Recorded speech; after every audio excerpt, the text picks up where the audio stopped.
or is not great stuff happening to Lewis. We are on a mission to improve the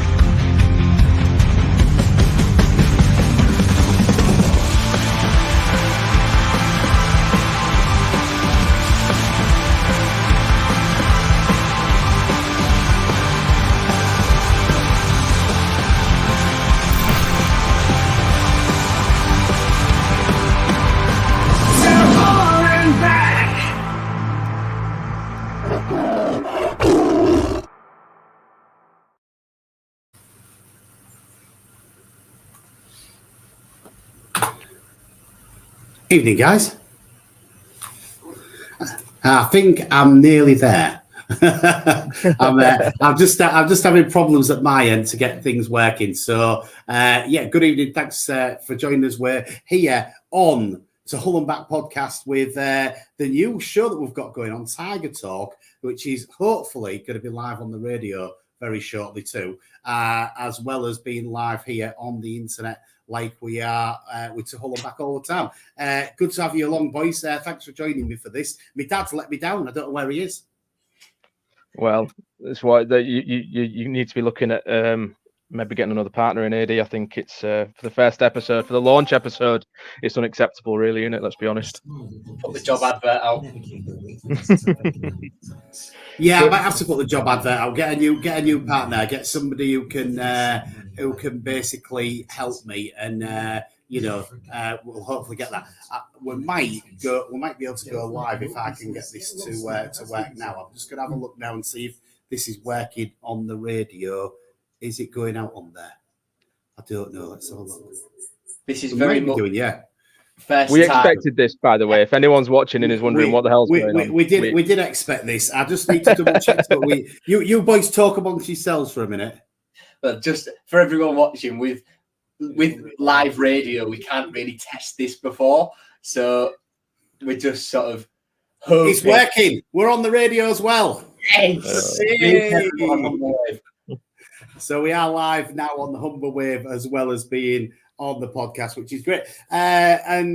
New thing for us. We used to do Tiger Pop here on the radio. We're basically, the reason we stopped it is because the kickoff times have just got crazy this season.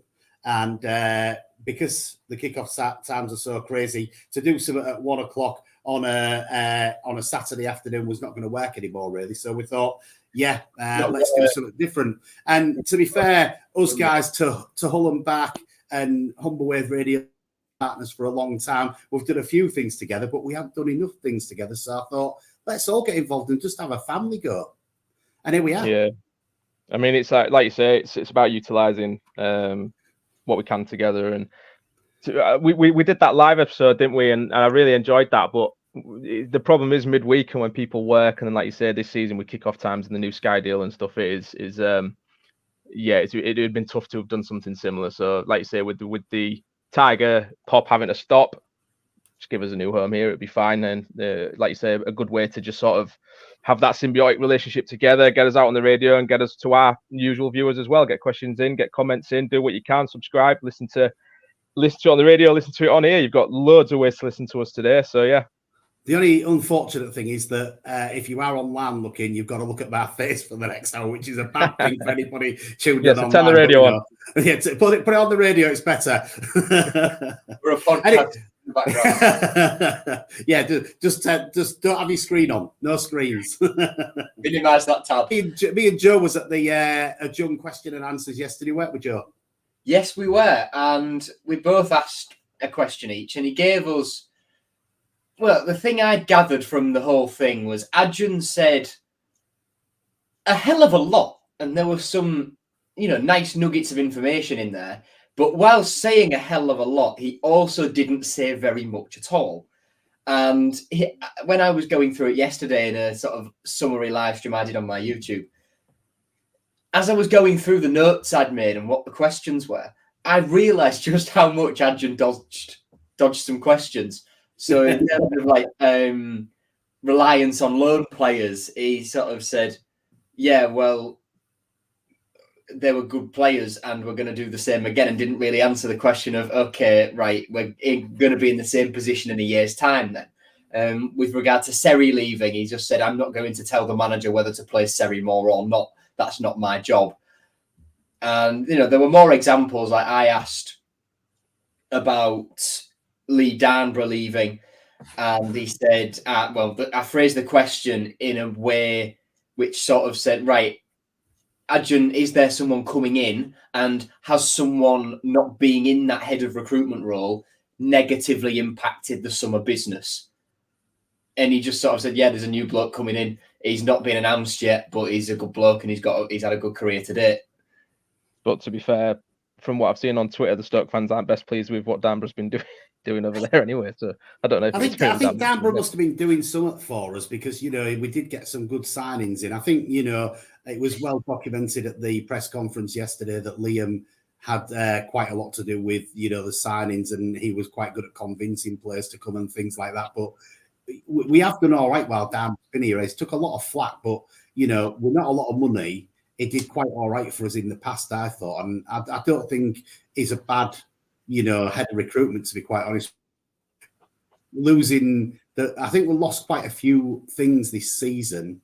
And, I'm not sure whether they've all been good losses. Goalkeeping coach we lost, didn't we? And I'm not sure whether all them things have been good to lose or whether we needed the change or we didn't, to be honest. We've had very little that I think we could probably claim as being good. This pre-season. Barry Richardson going, you mentioned the goalie coach there, Adi. That's a really strange one. It's incredibly odd how he apparently left at the end of last season, but it was only confirmed when we were a couple of days into pre-season and his replacement was in. His replacement, who, by the way, did an interview a couple of years ago, because I think he's got Turkish background, has Erbil Bozkurt. Although he's lived in England all his life, so it must be parents, grandparents, Turkish, something like that. And he said something along the lines of, I like Adrian, and if the opportunity comes up to work for Hull City, it'll be basically impossible to turn down. So that sparked a bit of intrigue from some corners of Twitter about, is it just another get someone in with some links to replace Barry Richardson, who was a very, very highly regarded goalie coach? Yeah, Paul Wright's actually said that he's tried to join us. And can you see him on the in the back room or anything like that? No, there's nobody else in the back room. There's another AD, but I assume that's something. That's me. Yeah, that's me. Yeah. That's no. Okay, don't worry. So we'll just carry on there. Sorry about that, Joe. But no, it is a strange one, and I think, as you say, Andy, it's one of them where the close season's not been the best for us. I think listening to a John, because he openly admitted that he's made mistakes, he took his eye off the ball, and he should have probably been a little bit more involved than he has been for the 5 or 6 weeks while he's had this new job with Fenerbahce. And I think that it was refreshing to hear him say that. It was refreshing to hear him say that things haven't gone as he wanted us to. And, he wants to try and push on now, which you don't get many owners that would do that, do you?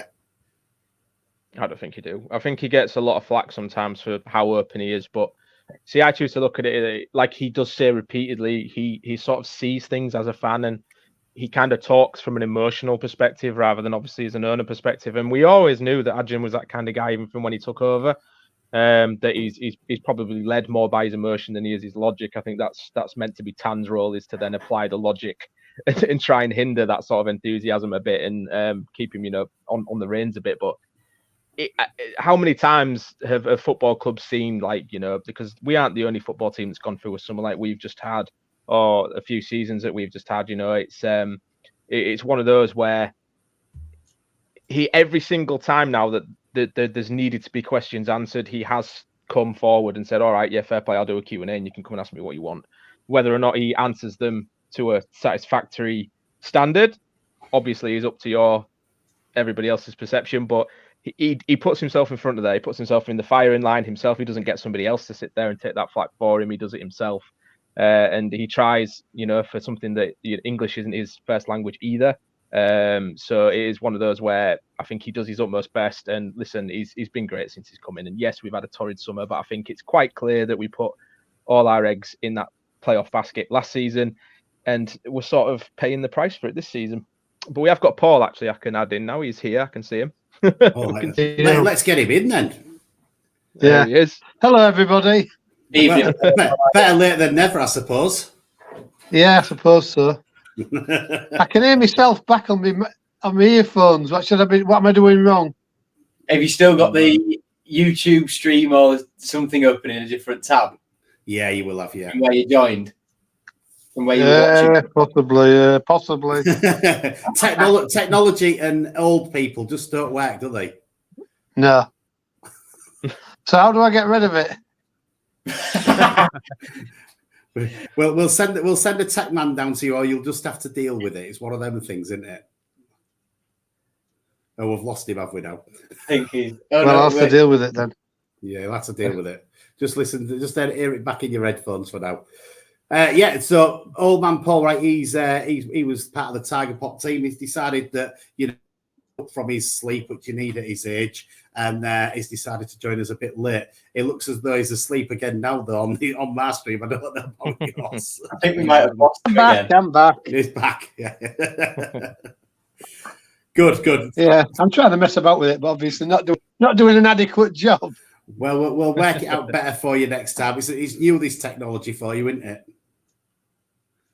It is, yeah, you're right there, God. So we was just talking. So yeah, I heard what you're saying. Oh, good. What's your thoughts? Well, I didn't hear it. I had somebody talking about it today on YouTube. He does a lot of things about Hull City, and he went through the John thing, but like I said, he didn't really answer many questions, to be quite honest. He answered them in a sort of roundabout way. It's like, is he going to sell the club? And he sort of says, no, not now, sort of thing. But I think, you know, these things are probably on the back burner, and I think it'll depend how we start the season, to be honest. I think if we get to Christmas and we're struggling, I think he might decide to pull the plug a little bit, because he seems to have spent a lot of time doing things for Fenerbahce, doesn't he? Which took his foot off the gas here a little bit, I think. So I don't know. I'm a little bit worried, but, you know, I think August, you can afford to have a bad August as long as you get your players in. You get a couple of weeks in September when you haven't got a game, and hopefully then you can kick on a little bit. But it has been a bit worrying the last few weeks with no signings. So Can you actually? got to, you know, he gets a few in like he says he's going to. I don't think he can. I'll just say, do you still think he could go then? Yeah, I think he could. I think he could definitely go. Yeah, you know, I think if Fenerbahce is obviously a club, isn't it? You know, yeah, definitely. I just worry because I think Fenerbahce is his club. He's got sort of his foot in the door now, hasn't he? And you know, I think he wanted promotion last season. Well, at least the top six last season. I still think that's why he got rid of Rossignol, because he didn't get there. But I don't think he'd say that, because a new coach coming in knows he's got to get in the top six, doesn't he? And it puts a lot of pressure on him. So I think he's been a bit canny. He's a canny fella, to be fair. So, you know, I hope he stays. But I think when he did it depends on what sort of season we have.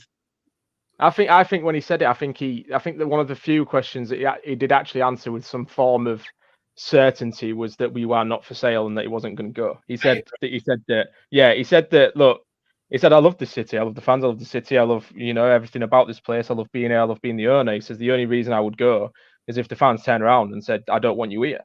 Then he would go. And he said he wouldn't just up sticks and leave because it's not thingy. And he just like, it's just easy to misinterpret what he says. I think sometimes you have to sort of listen to him and then read it back afterwards, and you sort of see, because like we say, because English isn't his first language, he sometimes says things a bit contorted. But I think ultimately he did say that he's still focused on it. I think he said that he's probably going to spend over the season like 10 to 15% less with us because of his Fenerbahce role, a role he didn't expect to get. He was actually quite surprised he got. But I mean, what, 10, 15% over the course of a season? Yeah, it's probably cost us this summer. But you know, if he knuckles down these next few weeks and gets us all these players in that we need, then realistically, it's not going to matter up until January. He can do what he wants between mid then, because he's got Tan to do your day-to-day running things. We don't need Adrian to sign players because the transfer window will be shut.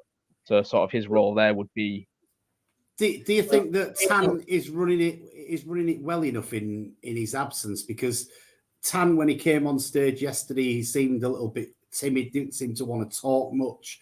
He didn't want to answer the questions, I think Tan just got a bit defensive about the training ground, to be honest, because, the question was phrased in a way that, was it your question, Adi? I think it was, wasn't it? Yeah, well, he got to sort of ask the question, hadn't he, if the training ground was, what was happening with the training ground. I think they'd sort of worded it that Cottingham's rubbish. You don't want to be in Cottingham because it's not a very nice ground. And what's sort of happening. And then Tan got his back up a bit because they had put money into it. Then and Cottingham's okay.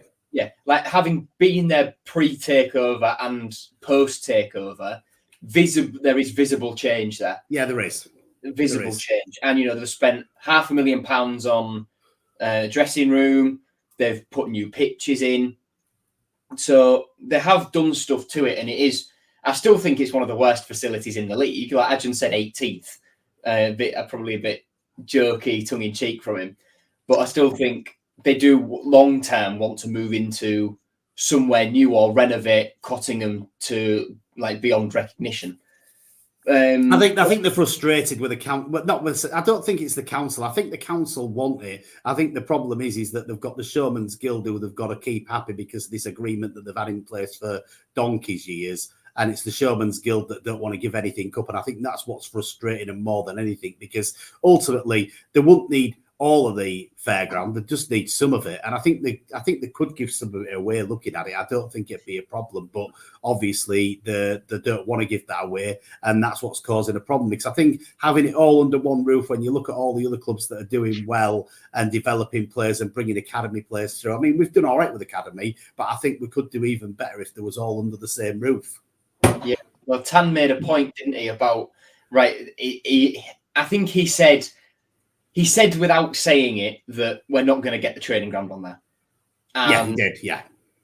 Instead, if they can get some, even if it's just a little bit of land, they'll get it and they'll use it for the academy so they can train sort of in view and in the shadow of the MKM, of the main stadium, the first team stadium. So there is the sort of progression, let's say, of going from just near it to hopefully eventually playing inside it.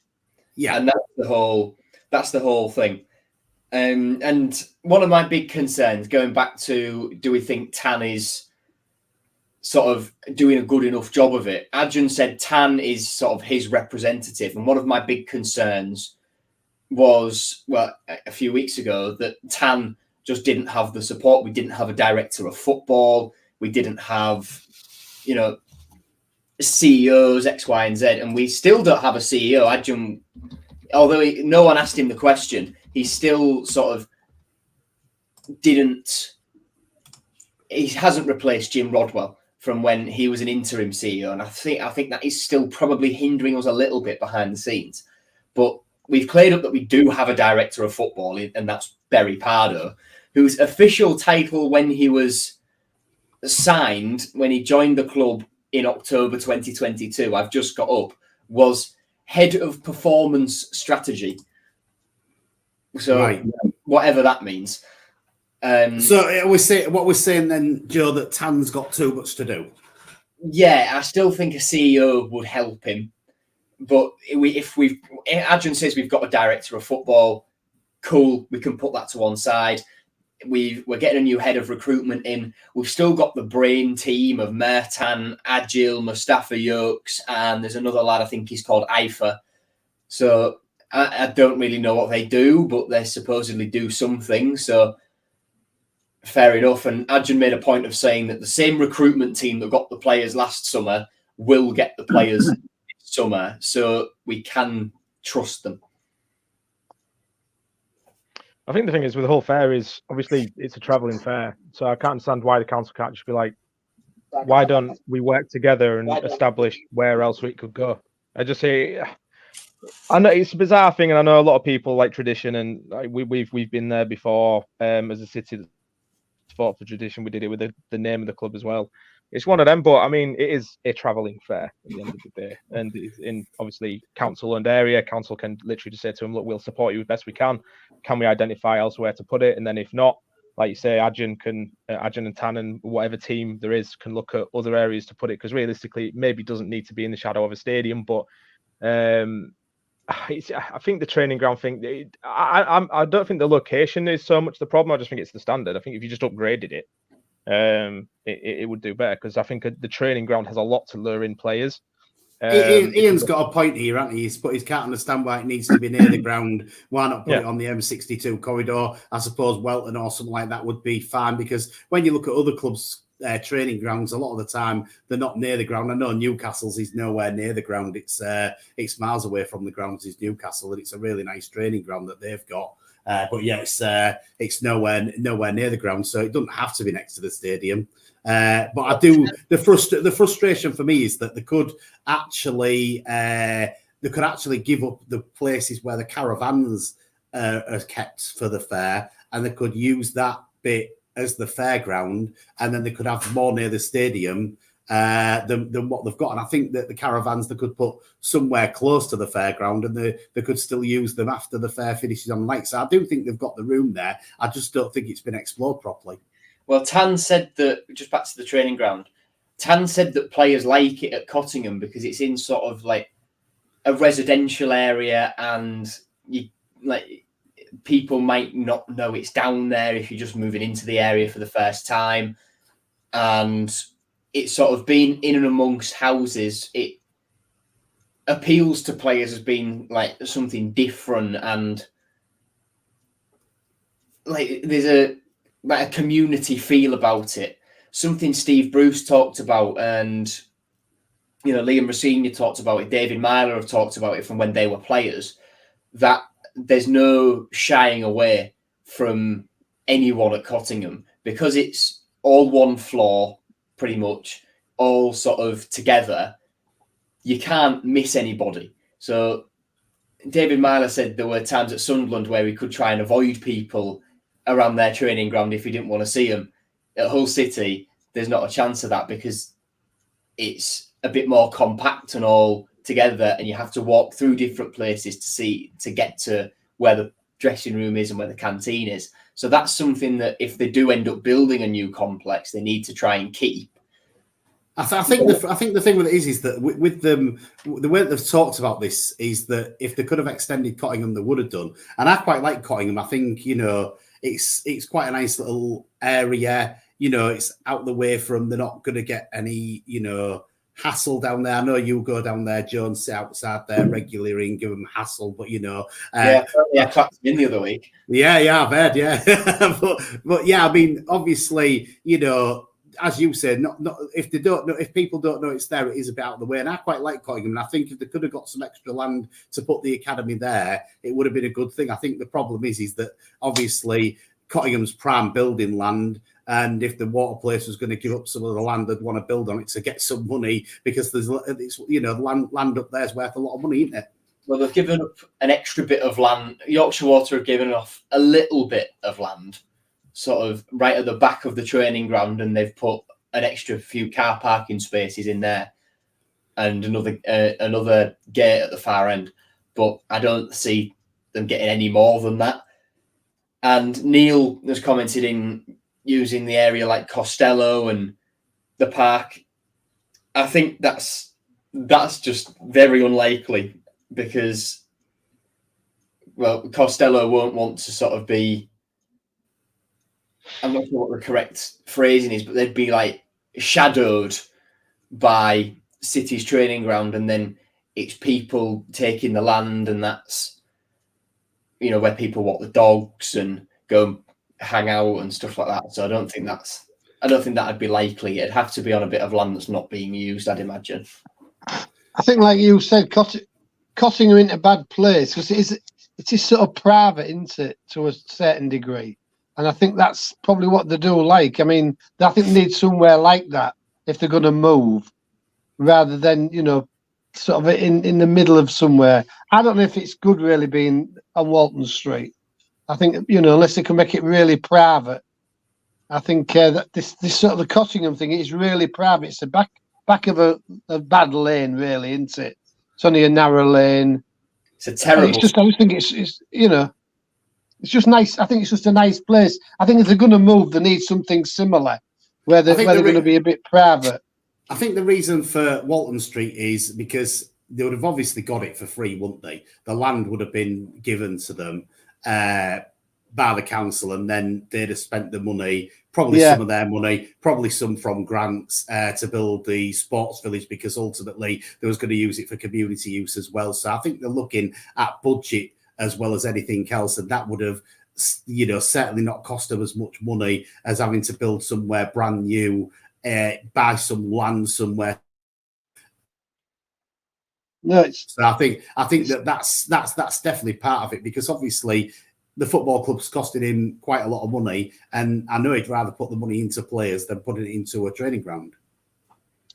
Well, like all clubs, wouldn't they? I mean, without the players, it's not worth having a training ground, is it? To be fair, so it's a chicken and the egg sort of thing. Yeah. Anyway, we've done the training ground bit, haven't we? We've done that to death now, haven't we? Really? Should we talk about transfers? Let's talk about some Well, have we got any? I have a list. Maybe two. I have a list. Come on, Joe.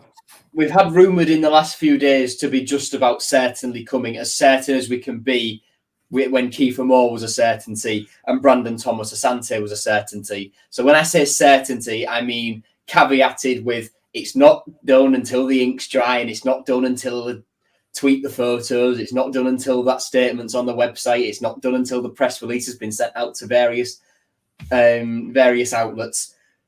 But come from Fabrizio Romano, this one, so you can pretty much guarantee it's got something behind it. Man City young centre-half Finn Burns coming in on a season-long loan. His medical was, according to Fabrizio Romano, in the last day or two, and he was on loan at Swansea a couple of years ago and didn't really get a chance there. But last season he was on loan at Stevenage in League One.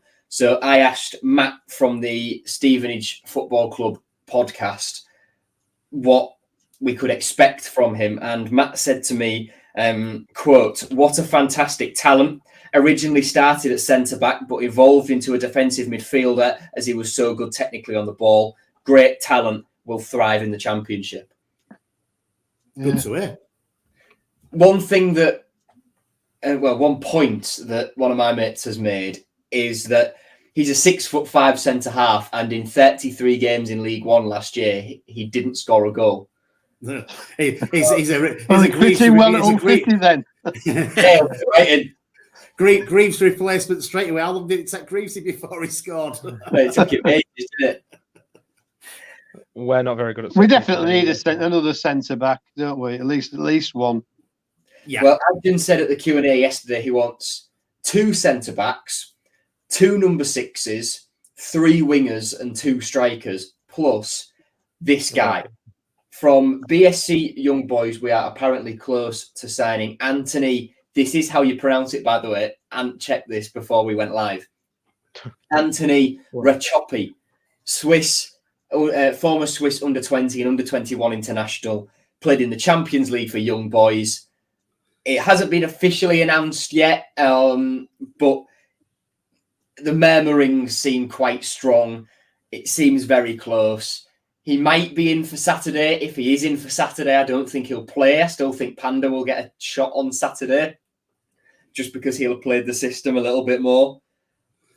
But apparently we've got him for about £1 million as well, which for the standard he's played at, he played against Man City in the Champions League group stage last season. We don't talk about the match. They got man of the match as well at the Etihad.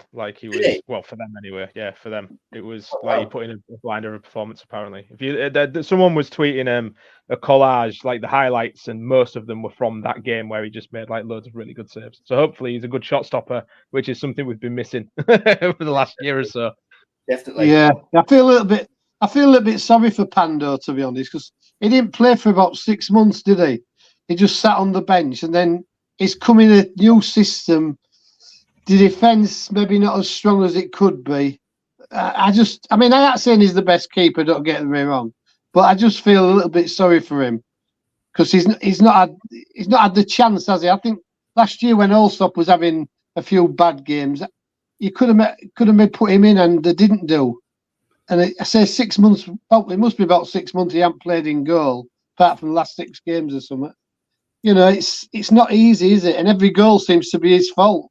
You know, we said this on our last episode, didn't we, Joe? I think the thing is his problem is The because pressure. so many people pined for Allsop to be dropped. I would say quite justifiably so, because he had a really tough last 6 months of the season, I think. And usually when a player underperforms, they tend to get dropped, take them out the limelight, take them out the pressure a bit, and Allsop didn't. In fact, sort of Rosinia's insistence to keep playing him, I think, put more pressure on him, and it was probably why he didn't manage to recover from that. Yeah, it did. Yeah. He then obviously Adrian came out in that Q&A and gave him a bit of a slating, and then obviously now he's been sold. And now Panda, the goalkeeper that Adrian said he probably should have been starting, is now thrust into that pressure threshold. And like you say, he's not played for a few months. In a brand new system, really highly aggressive attacking system as well. And he's probably got one of the weakest sides in front of him that we've had in a long time. I think it's a bit harsh, especially when it's friendlies. I mean, let's give him chance in the league games. Let's let him have a chance to get his sharpness back and his whatever, and then see what it is. But to be honest, I think if we get this new goalkeeper, I think he's probably going to be number one. I don't think we're going to sign someone of that caliber. I think you're probably right. I think the thing is as well, we don't usually have top quality sort of opposition for pre-season friendlies, do we? And we've had 3 decent Fiorentina and Newcastle. You know, I think that's another thing that's probably worked against him a little bit. To be fair, we played better against them than we did Reading. Yeah. I didn't. I've got to admit, I didn't. The only game that I hadn't seen of the pre-season was the Reading one, because I went to Humber Street Sesh this weekend, so I didn't see the Reading one. So I didn't see how the performance there was. I think it's going to be difficult for anybody that comes in this week to actually start on Saturday, possibly a bench place. But I think with the way that he wants to play, Tim wants to play, you know, I think to thrust anybody into that system after being with us for a couple of days is going to be a little bit unfair. Yeah, definitely. Yeah, I agree. Someone's made the point in chat, Christian Sorensen, thank you for your comment, about a left back. And for me, we'll talk about Will Jarvis in a second, because for me, with Abdush and Longman likely injured, that's why we've recalled Jarvo from Shelburne. For me, I'd go all in and start Sincere Hall on one wing and Will Jarvis on the other. And then that would allow Giles to drop into left back, where he hasn't played all pre-season. He's been playing as a winger. And the left side has been weak, very weak. Matty Jacob, as much as I like him, he's had a pretty subpar pre-season. And I think Giles as a fullback in Tim Walter's system, being allowed to push on more, will bring the best out of him. So that's something I'd like to see. I think, to be honest, Brandon Fleming's been better than Jacob in pre-season. I don't think Brandon Fleming's had a fair crack at the whip with us, to be honest. I don't think Liam liked him. I think, that's why he farmed him out. I think when him and Elder was battling for position for left back, I always preferred Fleming, to be honest. I always thought he was a better left back than Elder, and some people might shoot me down on the podcast for that. If they want to, then it's no problem. But I've always thought that Brandon Fleming was quite a good left back, and I think we've been a bit unfair with him. And I would have given him a bit more of a chance. After Jacob got took off at half time. Was it against Newcastle? He got took off at half time. Yeah. I would have the next game started Fleming against Fiorentina, because I think he came on and was better, to be quite honest with you. But that's just my opinion.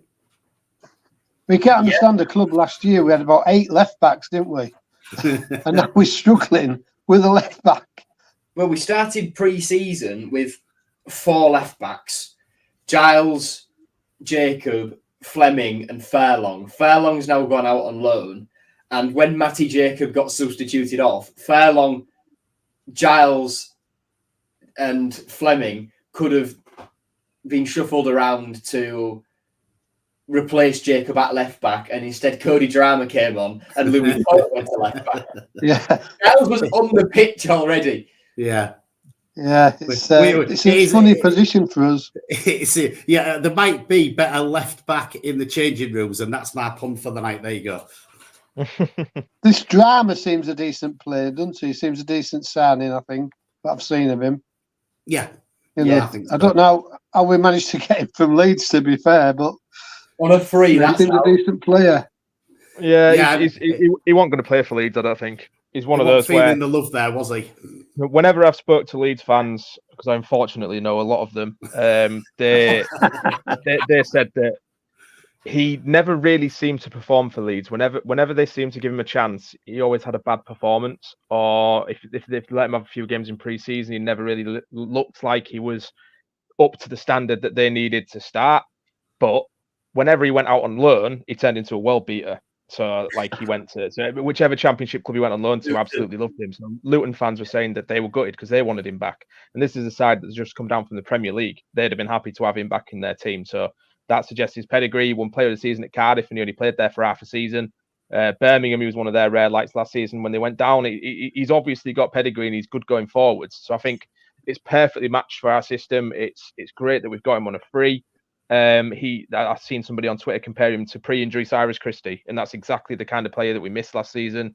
That marauding right back that can go up the other end and contribute. And if you think you've got him on one side and Giles on the other, if we've got the Ryan Giles of how he was before he came to us, and then we've got Cody Drummond on the other side, it could be quite an exciting link-up. But I think at the minute, without wingers, Giles is probably going to be a left winger, let's be honest, because we're going to need him to be. But yeah, if we bring a few wingers in, I think they're going to be our fullback options, and that excites me a bit. I do like the look of Drama. He's a good player. So Coyle and Drama both fit on Saturday. Who are you starting with? I don't think Coyle will be fully fit, to be honest.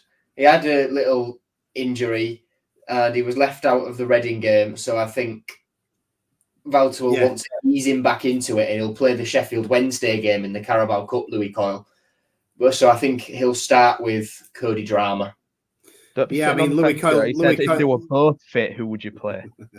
Louis Coyle was out at Humber Street Sesh on Saturday. I can tell you where Louis was because I saw him sat there with his brothers. What was he drinking?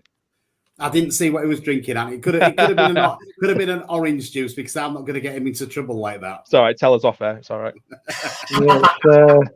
It is hard to call, but he looks quite good, this Drama. And obviously, you could put Coyle left back, I suppose. He's played there much as anybody else, hasn't he? We've got three left backs, so let's whack a right that left back.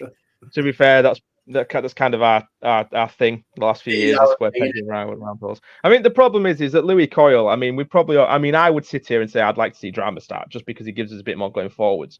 But then when I sort of take a step back from it, every single time we have another right back that's in competition with Coyle always ends up being the one that ends up playing, and it's because every single time he's on the pitch, he gives 110%. He's an absolute warrior. I think last season, because we didn't have a decent right back to step in for him, we had to keep playing him injured, even though he was getting he coming out looking like an MMA fighter at the end of every single game. That he's actually now got a player that we can rotate with him. And I think we've seen that Coyle's versatile enough to be an option across the back four. He even played really well as a centre half against, one of the best attacking sides in the league last year at Leeds at Ellen Road. Like he didn't look out of place as a centre half. So we know we can play him anywhere along that back four, and he'll do well. But I just think that if you look at it from Volta's perspective, he's going to want a more offensive fullback, so he's probably going to favour Drama over Coyle. But we know what we get with Coyle, and I don't think anybody would complain if you saw either. Coyle's obviously going to be the club captain again this season. Jacob Greaves now gone. Who's going to be your second choice captain? Alfie Jones. I would say Jones. Yeah. Yeah, Jones. He'll be there most games, won't he? He's going to play most games.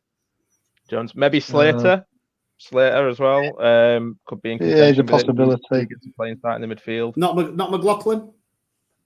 I don't think McLaughlin will start. I think we're looking at a centre half to play in front of Maka. I don't think, from the looks of it, he fancies. But have you not thought, Ant, that in pre-season McLaughlin's fitted into Volta's style better than Jones? I do at times. I feel like, but I think Macca's strengths is like he's good. He's got a good range of passing. He takes the ball forward well. I just think he's not very good. Well, he's not as good as a defender. I think that's Macca's problem. It's speed more than anything, isn't it? Yeah. Because if he gets forward, he can't get back and he can't keep up with these fast attackers. And I think that's what lets him down. And that's why, obviously, as soon as Jacob Greaves started to, play, not holding players all the time and things like that, he developed his game because of his speed. He was always going to be ahead of Macca last season, even though Macca the season before was probably your first choice, centre back ahead of Greaves at that point. So I think that, it's his speed that's the problem. I don't think it's anything else. I do think he's got good defensive abilities. I just think he can't keep up with them when they get past him. No. Yeah. What do we think about this Seri situation? Somebody's just put a comment on. Well, Adrian saying he wants 2 number 6s to come in. We've had Simons, who's played there all pre-season. Finn Burns coming in as a centre-back who played there last season. So maybe he's one of the holding midfielders that Adrian's talking about. Don't know. Although he's a centre-back by trade. Oscar Zambrano coming in, which is the Spanish way to say it. The South American way is Zambrano, but if we're thinking traditional Spanish, Zambrano, TH, instead of the S. Oh, anyway, rambling Joe, shut up. So, Oscar coming in, a second Oscar coming in, plus maybe another one as well, on top of Simons, suggests to me Seri is going to leave. Yeah, I don't disagree with you, Joe. I think I don't think Seri will be here at the end of the transfer window. I think Seri will be gone at the end of the transfer window. Xavier Simons has looked quite good in pre-season, to be honest. He looks really fit. He looks strong. He looks as though he wants to do it. And he's another one that's sort of been out. And when he first came into us, he looked like a player. And I think in pre-season, he's looked like that player that first came into us. So I'm hoping that he can do something this season and, and really crack on with us. Because you don't have a Chelsea pedigree and be poor very often. Unless you play with Chelsea. I think the Seri thing for me, I think from a financial sense, it probably makes sense for him to go this window. I believe he's in his last year of contract. Yes, and we don't have an option to extend that. Yeah, so for me, you're not going to get more money for him than you will now. If you go for him in January, you're going to have to accept a lot lower, or then lose him on a free. But for me, it's Seri's class. He oozes class. It's just whether or not he fits the system. And I just think that he might have had a bit of a tough preseason because he's not overstretching himself for the start of the season. I think he's just kind of cruising through games, making sure he don't get injured, because we've got to remember he's in his 30s now. He had a long season last season. He did the AFCON as well. I feel like he just needs to maybe weather himself a bit, which might be what he's doing. He's probably looking around at the squad and going, if I get injured, we're really struggling here. But it makes sense to sell him, but we just don't have enough in the squad depth-wise to justify getting rid of him. It's like a bit of an oxymoron. It's his experience as well. We haven't got many experienced bodies, and Mika has that in the Championship and in higher levels. I think he's the only Hull City player to have won an international tournament whilst playing for Hull City. Different players who've played for City before and after, whatever, have won stuff. But Mika's the only one to win one whilst he's contracted to Hull City, if you get what I'm trying to say. So he knows the game inside out. He oozes class. And when we say he doesn't fit the system, that's nothing to shake the player he is, because we've seen over the last 2 years just how incredible Jean-Michel Seri is. But it's just Walter's way of playing. It's quicker and a bit less pedestrian than Liam Rosenior's when it gets going. But it might not also be that, because if you think about it, so we've seen that Seri has the ability to put them balls in over the top. And if we look at the squad as it currently is, do we actually have players that are going to ask questions of the back four, stretch the back line, get in behind, and really be aggressive. I don't think we do. So, like Oscar, that's not his game. Longman's not going to do that. He's going to come short and then try and shoot from 30 yards. We haven't got players that are going to have Seri playing balls in over the top. And because for me, in a really aggressive system like this, if you sit Seri deep, and you've obviously got everybody pushing forward like Volta wants them to do, and then you've got Seri who's picking the ball up in the middle, he can have the freedom to pass to who he wants in front of him.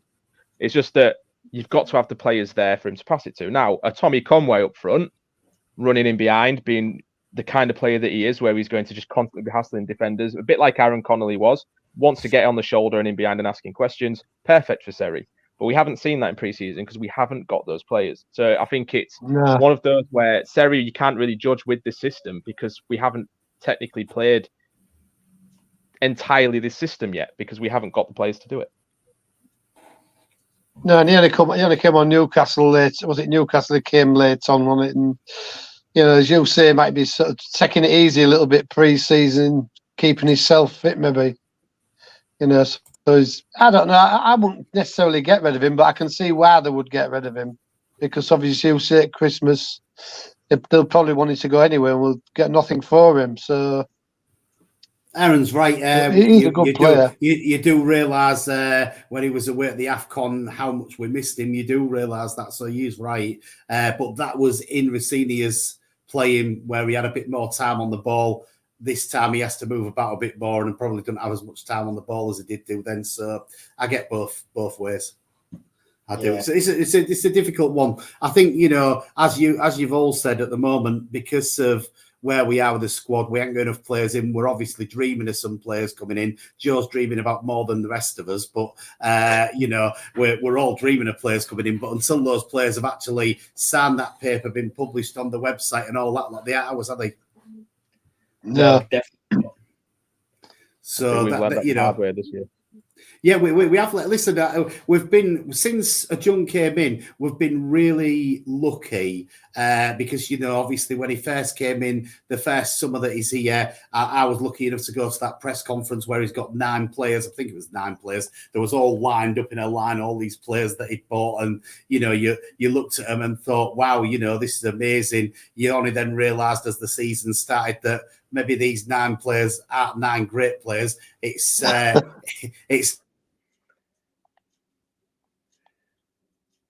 Oh, have we lost him? Not 9 great players, but Oscar, Ozan, Mika. Yeah, I think that first summer is what we're still reeling from when you look back. Yeah, I think that first transfer window where we went a bit overboard and brought in so many players. In the press conference about Doe. Oh, here we go. He's back. In and out. He doesn't know we lost him. Interesting one. I think last season we did a lot of business towards the end of the transfer window, didn't we? Because somebody put the team up for the first match, and it was nothing like the team what played majority of the season. Let's put it that way. Well, no, we starting that Norwich game was Ingram, Coyle Jones, Greaves. I think we might have dipped off the radio here because AD's gone. His device is the thing. So we had McLaughlin, didn't we, and Jones and Greaves at left back, I think. So we got rid of McLaughlin early on, didn't we, and put Greaves back to left centre back sort of thing, and bought these 9 left backs or something. Vinagre, God. But you can't really go on to the first match or the first month even because it'll change. I don't think it's too big a risk, the August, because if you lose the 2 of them, which you don't want to, but if you lost a couple, you've got plenty of time to come back. Middlesbrough did the same last year, didn't they? I don't think they won for about 10 games, did they? No, Middlesbrough really struggled. We've seen Nottingham Forest recover before from lowly positions, haven't we? Like they were Coventry as well. Yeah, Coventry, they're another one. Sheffield United, was it as well? Started poorly one year. Yeah, I think they did. Yeah. Enshet, we spoke. Well, I referenced Will Jarvis earlier. Thoughts on Will Jarvis coming back is the question. To me, he should start because I want to see Giles at left back. but it reeks of desperation because Abdush and Longman are out for a while, and we're not going to have a winger in before Saturday. Yeah. I think. Well, I listen, think we have got him back, haven't we? Which is, whether desperate or not, to be fair, we've got can't him back. complain that we Sort don't of have thing. players, and then complain when we recall a player to have players. I suppose. The problem is that if we end up having like Sincere Hall and Will Jarvis as our wingers for the first few games, as promising players as they might be, it's literally no championship experience between them, or very, very, very limited. Jarvis last season perhaps deserved to have a little bit of a pop in the first team before we sent him out on loan. He's gone out on loan now, had a productive loan spell, looked good, but we've recalled him back. Sincere Hall has had a good pre-season, probably similar to what Jarvis did last year. Everyone's like, oh, we should probably give him a go. Apart from we probably can't afford to send him out on loan because we need him. So these two might actually just have that sort of little breakthrough moment where we have to play them because of injury and we've been forced to. And we don't know. They could break through like Bowen. Bowen did the same. He got sort of shoehorned into the first team because we had to play him. It's one of those. I mean, if we have to play him, we have to play him. But it's quite obvious that we needed to recall Jarvis because we've just got no players. It's literally that simple. Yeah, I think it's going to be out this August. Going to be the big thing for us to get a few players in, get things sorted. Hopefully, we'll kick on after August. With the players we've got in. Looks so Adrian's back. Yeah, lost connection for some reason. Lovely technology. It'll get better, I'm sure. But yeah, I've just seen a comment. Is it true that Umar's out for Saturday? I don't know. Who saw? Lost him again. We've lost him again. To answer the question, both Abdush, Ryan Longman, and Oscar came off injured against Reading. Abdush and Longman took bigger whacks than Oscar did. Longman dislocated his shoulder, so he'll probably definitely be out. Abdush got clattered into and was limping when he was subbed off. And recalling Jarvis suggests he's not fit. So I think it's likely he's out. Oscar, I'd imagine, will be fine. We need somebody fine. Yeah, I don't think we've got another striker to play, have we? Unless we'd have to play like Longman and he's injured, so we'd have no strikers. He came on against Reading and he played 45 minutes for the 21s last night. Was it 45 he played? 60 he played, I think, sorry. Yeah, yes. It's been a very slow burner this year, this season, hasn't it? We ain't got many in, and we've got to get the next 3 weeks out of the way and hopefully get some players in and get them sorted out. By that time, hopefully Longman and Abdush is back, and we've got a full squad to sort out from. Yeah. So, what do we think about this Saturday's game then? Oh God.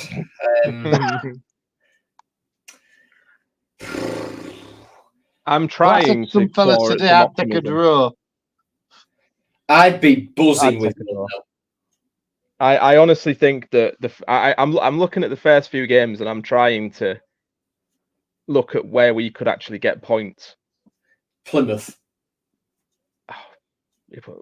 Plymouth are really tough at their place. As we found out. We did, but that was before Wayne Rooney. Yeah, but it's easy to the amount of distance that you've got to travel and stuff, and with the way that the squad is, I feel like a lot of teams would be looking at us at the minute and going, they are there for the taking. And I think if I was a manager of Plymouth, for example, now if I'm Wayne Rooney, I'm looking at our squad and going, that's 3 points there. We need to make sure we win that game because they are on their knees at the minute, and we have to take advantage of that. And if they come, because I think that in terms of starting 11, I don't think we're the worst squad in the league, but we definitely have the worst depth. So if they know that they can give us a runaround for a good 45 minutes or so and we start to tire in the second half, we haven't really got anybody to change the game.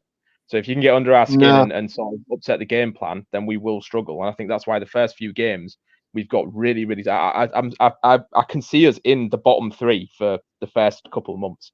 I really can, and it kills me unless we get these players in the next few weeks. But as it stands, it's a bit of a worry. It is. Well, yeah, Bristol aren't the easiest. We haven't got the best record against them, have we? You know, apart from the Wembley final, of course. Of course. To answer Neil's question, what about Conway scoring against us, then signed for us after? He won't play. He's not been given a squad number officially, and he's been training with the under-21s all summer. So the likelihood of Tommy Conway playing, it's basically zero. And back to the game. Yeah, I'd take a draw, but I think we'll lose.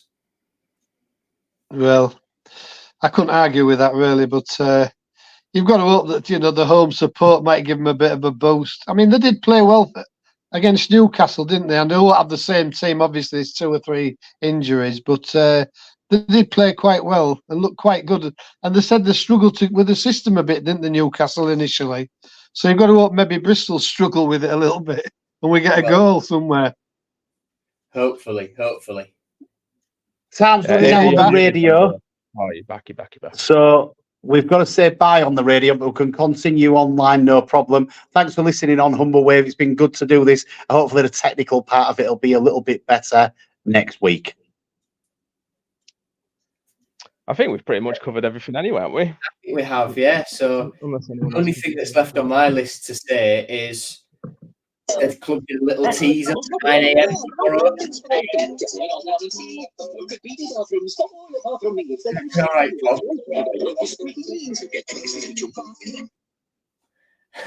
Anyway, the club did a little teaser earlier on social media. 9 a.m. tomorrow. I think that's the away kit. Yeah, it looks like a white one with a little bit of black and amber trim razzle on it. Yeah, so okay. I think we were doing a white away kit. To be fair, it's been a while since we've had a white one. I think a lot of people predicted it'd be white this year. We haven't had one for a year. Right, I think we've pretty much covered everything, haven't we? Unless you two can think of anything. Can you hear me? Yes. No. Yeah, you can. You can. Yes. Yeah. Must be talking to. I've been talking through my headphones. That's why it's been coming back. And I think we've covered. I'm back on. Yeah, I think we've covered everything we needed to have. I've enjoyed the first one. Always going to be a few technical issues on the first one, but that's what it's all about. Appreciate Sir Hull and back, having us as their partner and letting us do it this way. And hopefully throughout the season, there'll be some good podcasts and radio broadcasts coming out of from all of us. Let's hope so. Yeah, let's hope so. To anyone who's watched, like obviously this one's been a bit, like we say, we had to try and figure out some things. It's quite hard to do something like this that's live streamed onto everything that we usually do, but then also get it out onto a radio platform. And obviously this one's a lot more PG rated than our usual episodes for obvious reasons. Otherwise Adrian wouldn't have let us do this one. That was a very strict rule. This is the kind of thing that we're just going to try and do once every week, every single Wednesday, 7 to 8. If you listen to us on the radio, fair play, you can just listen to us on there. If you watch us on air, you watch us on air. But we're just going to try and cover the week's news. It's going to be completely different to our usual episodes. They're not going to go out on audio. We're not going to release them that way. This is just for the channel and for the radio station. And Adi and Paul will be on every week or as much as they can. And there's many of us from the pod will be on if and when available, if not working, things like that, if life isn't in the way. Hopefully we have an episode where loads of us are on. But it's just going to cover, we're going to do like Q&A style episodes. Get your comments in, get your questions in. Make sure you're with us every single Wednesday. Make sure you follow Humber Wave on everything. Follow us on everything. Subscribe. It's free. You get notified when we go live. It's the easiest way to do it because then your device literally tells you we've gone live. You can't miss us. And join the Discord community. It's still a pinned tweet on our social media. You can join it on there. We've got the ADs in there now as well, I believe. So we've got various different talking topics in there. I've got a pro clubs going at the minute. It's got over 11 players in, and we're nearly in Division 1. So if you want to be part of that, come join the Discord server too. We've got a lot going on, a lot bubbling. We hope you kind of enjoyed this one. We had a little bit of technical problems with Paul and then with Adi at the end. So we'll blame these two for the issues today. And then it'll be better next week, I promise you. But to anybody that's been watching and to everyone who's been on with us today, thank you. Make sure you follow everybody and we'll see you next time. Bye.